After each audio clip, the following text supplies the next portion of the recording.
Hanya dibilang Ustadz sunnah itu ya pelihara jenggot, yang celananya jingkrang. Kalau tidak jingkrang dibilang tidak sunnah. Kau saja definisi sunnah saja aku sudah salah. Ini yang mengklaim-klaim dirinya kajian-kajian sunnah, dia bilang definisi sunnah saja aku sudah salah. Apa itu sunnah? Anjuran. Berarti boleh tidak dilakukan. Ini sunnah dianggap wajib. Ini sudah keliru dari segi definisi. Boleh kok jingkrang silakan. Amalan-amalan sunnah adalah termasuk perintah syariat Allah, perintah dalam syariat Allah Subhanahu wa taala. Perintah Nabi Muhammad SAW. Jangan digoda oleh syaitan lalu Anda mengucapkan kan cuman sunnah, sehingga akhirnya kita nggak kerjakan. Kenapa nggak sholat duha, Bu? Kan cuman sunnah. Kenapa nggak puasa Senin Kamis? Kan cuman sunnah. Kenapa nggak sholat tahajud? Kan cuman sunnah. Kenapa nggak umroh? Kan cuma sunnah. Selalu bersembunyi di belakang itu. Akhirnya keliru. Sunnah itu juga perintah Rasulullah SAW dan disyariatkan dalam agama. Cuma Allah ringankan karena tidak mewajibkannya. Tapi bukan berarti untuk ditinggalkan. Akan beda sekali derajat antara orang yang selalu menjaga amalan-amalan sunnah dengan orang yang hanya menjaga amalan wajib saja. Umumnya orang kalau selalu semangat mengejar amalan sunnah, amalan wajibnya akan terjaga.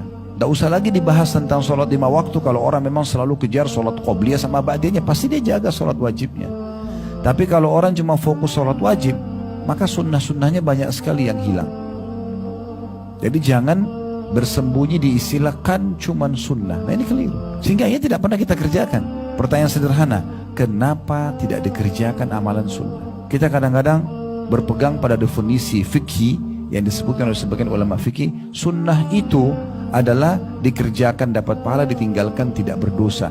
Ini definisi fikih, dan dia hanya menjelaskan untuk memaparkan ternyata dalam syariat Allah itu ada yang wajib, ada yang sunnah. Yang wajib dikerjakan dapat pahala, ditinggalkan dapat dosa. Karena ada ancaman-ancaman kalau ditinggalkan, kayak sholat 5 waktu, puasa Ramadan, zakat, itu kan kena ancaman tuh, kena laknat, kena siksa kubur, kena siksa neraka, makanya jadi wajib. Nah kalau perintah-perintah yang tidak ada ancamannya diistilahkan dengan amalan sunnah, karena cuma ada motivasi tapi tidak ada ancamannya.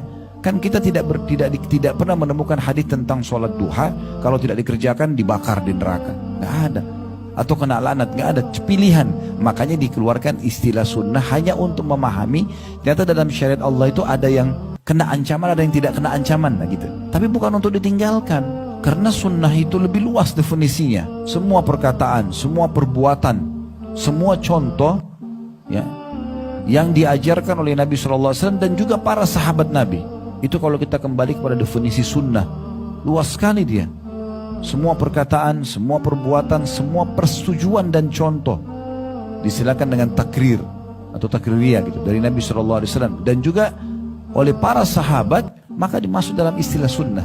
Beranjak daripada hadis Irbad yang sangat masyhur radhiyallahu anhu, sahabat Nabi yang mulia, beliau mengatakan bahwasanya Nabi SAW bersabda, alaikum bisunnati wa sunnatul khulafa'ur rasyidin mahdiyina min ba'di addu 'alaiha bin nawajidh. Berpegang teguhlah pada sunnahku dan sunnah khulafa'ur rasyidin setelahku.